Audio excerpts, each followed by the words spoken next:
Okay, so this will be part 3 of my beginners getting started with FL Studio, and so I'm gonna get into this pattern step sequencer thing here. And if you look here, go to View, Step Sequencer. A lot of times when you click it, it'll just highlight it. Sometimes it won't go away because it's just letting you know where it is. So sometimes you have to click it twice in order for it to come or go away. Your playlist, see, I clicked it but nothing happened. Your playlist is over there, which is the one that just disappeared. Piano roll, browser. Your browser's it's gonna be this over here, and I have mine on auto hide. The way you would fix that is go to browser options, that first arrow that's pointing down, and you go to auto hide. You can also change the size of it, but if you don't want it to auto hide, then you just uncheck that and it'll never go away. It'll always be there on this side.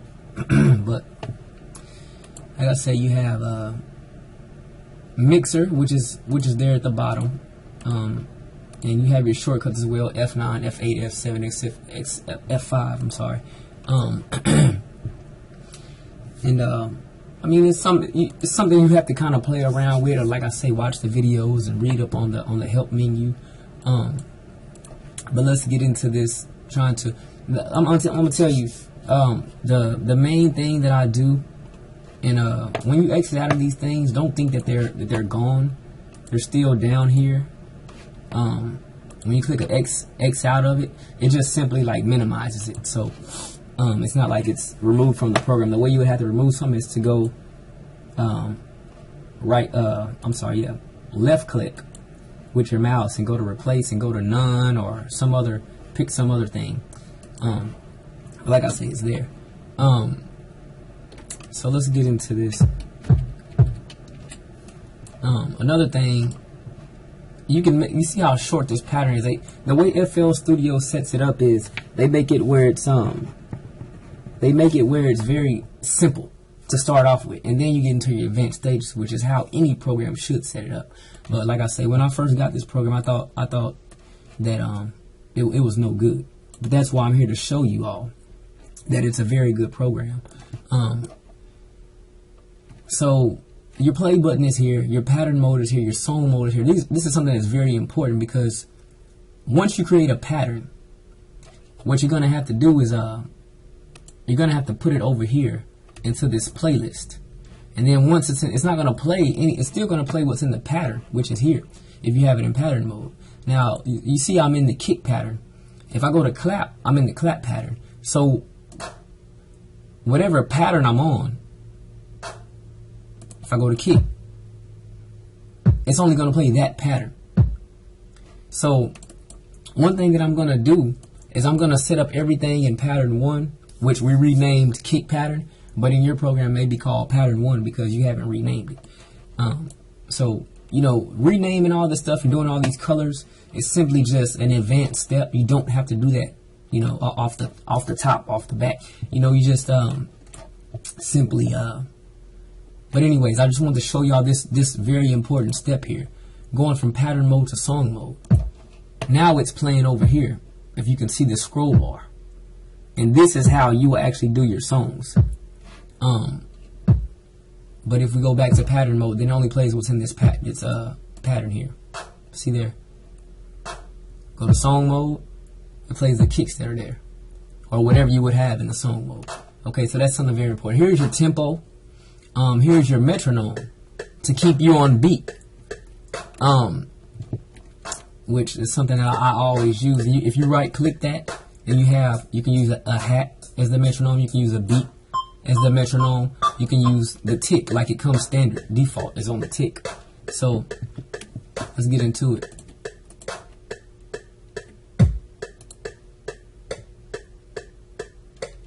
Like I said, what I'm going to do is I'm going to start off in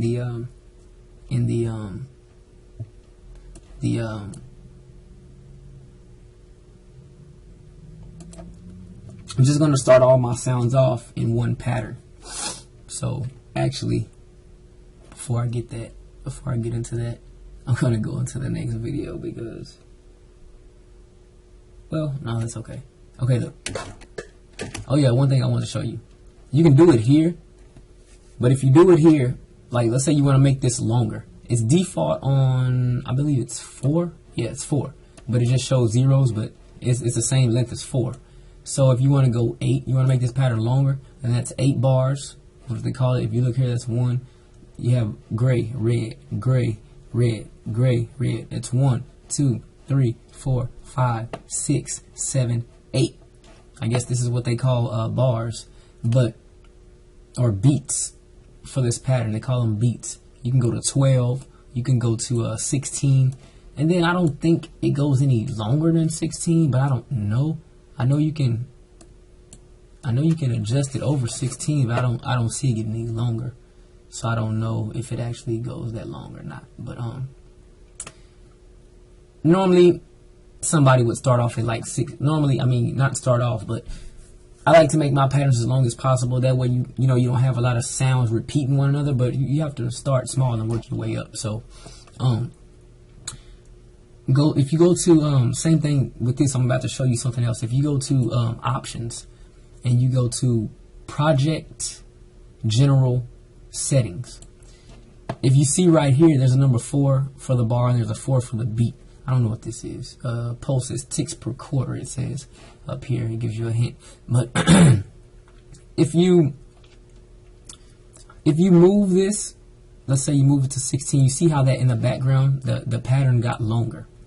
Now if you move it here, if you manage it here, it's going to make every pattern that you do that amount of bars or that amount of beats.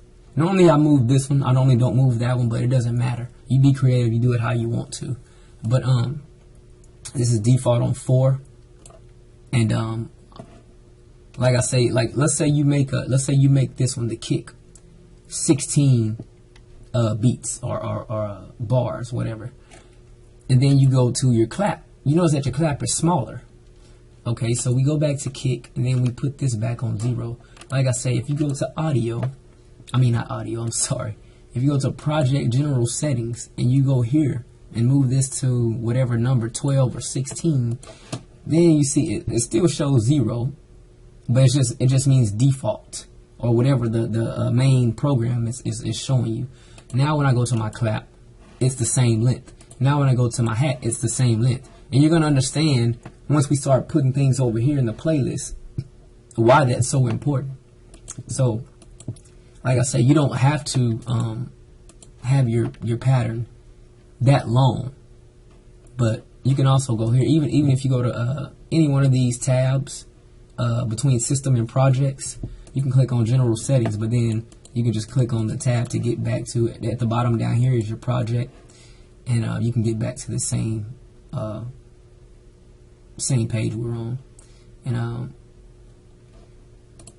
so like I say, also if you have problems with sounds or external devices, this is the place you would go. Like if you have a MIDI device, we already talked about audio, but this right here is a place that you would want to go to figure out some problems. But like I say, you want to read up on this stuff before you change anything. But this just has to do with your if you look up there in the top right or the top left, right here under the menu bar, when I get over this, it tells you what it is. CPU priority given to the mixer. So do you want to just give a normal share of processor power to this program, or do you want to give a high or highest?